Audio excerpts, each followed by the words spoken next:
আলুটাকে সেদ্ধ করে নিয়েছি আর ময়দাটাকে মাখিয়ে ছোট ছোট গোলা করেছি। কড়াইতে সর্ষের তেল দিয়েছি, পেঁয়াজ আর শুকনো লঙ্কা এটাকে একটু লাল লাল করে ভেজেছি।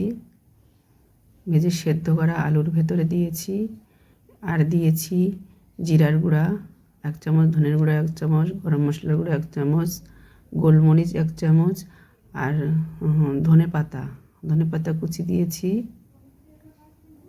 দিয়ে এটাকে ভালো করে মেখে নিয়েছি।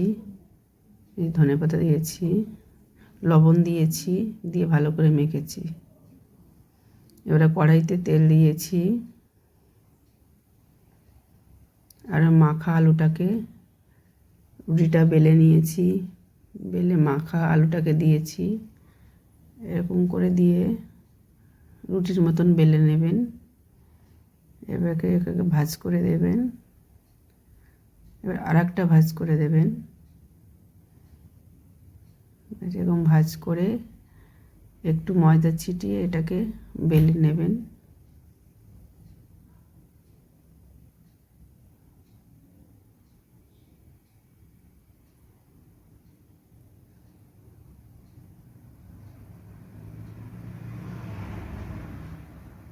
বেলা হয়ে গেছে আর কড়াইতে যে তেল দিয়েছিলাম তেলটা গরম হয়ে গেছে। এবারে উনুনে এটাকে ছেড়ে দেব।